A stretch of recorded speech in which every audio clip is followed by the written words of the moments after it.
Alors la manière, il y avait deux équipes pour jouer ce match, avec une nouvelle fois une équipe rémoise solide, expérimentée, avec des qualités dans la profondeur. Là, ils nous ont beaucoup gênés sur notre côté gauche pendant toute la première mi-temps.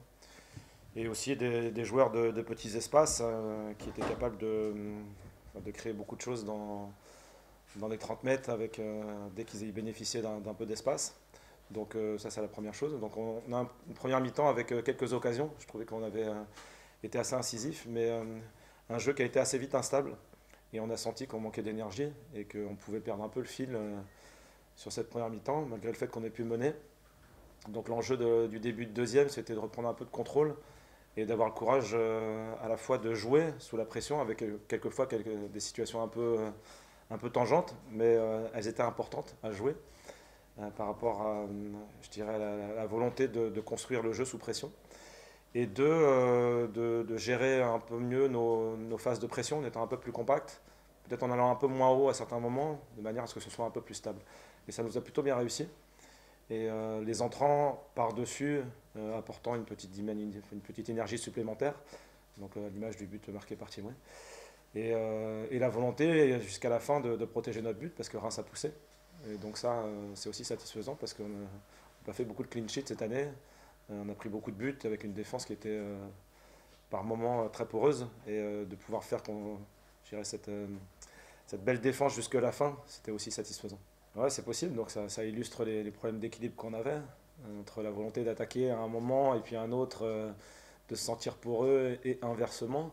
On n'a jamais trouvé trop jusqu'à présent, je dirais, le bon équilibre. Aujourd'hui on l'a, donc c'était positif parce que c'était, je répète, un match difficile face à un adversaire de qualité et j'y trouve beaucoup de valeur à cette victoire.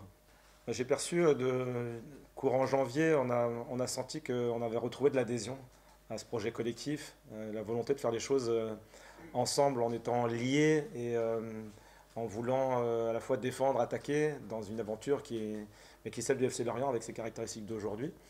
Donc ça ne s'est pas concrétisé tout de suite par des résultats, je pense à la défaite assez lourde à Lille par exemple, mais je sentais cette énergie à l'intérieur.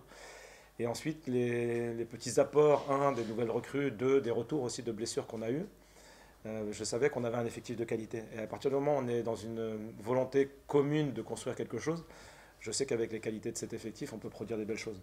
Donc il y a un soulagement à le voir se concrétiser, parce que c'est toujours l'histoire d'un match avec ses aléas, sa réussite, son imprévisibilité.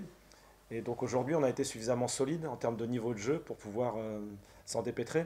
Donc c'est ça que je suis satisfait de constater. Et puis c'est en même temps la perception que tout ça est très fragile et que donc les efforts consentis pour arriver à ce niveau-là aujourd'hui et nous permettre de prendre de victoire à nul sur 3 matchs, il faut absolument renouveler les mêmes efforts pour continuer à progresser. Ouais, c'est ce que génère cet état d'esprit renouvelé. Et puis c'est la volonté collective de gagner les matchs. La défense en fait partie.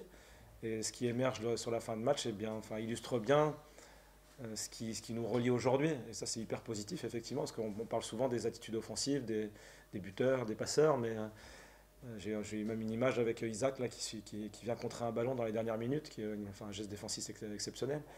Et puis Yvon qui fait aussi les arrêts sur la fin. Donc c'est cet état d'esprit aujourd'hui qui nous anime. Je répète, il faut le nourrir, il faut le remettre en question et puis le faire grandir. Il illustre bien ce qu'on partage en ce moment.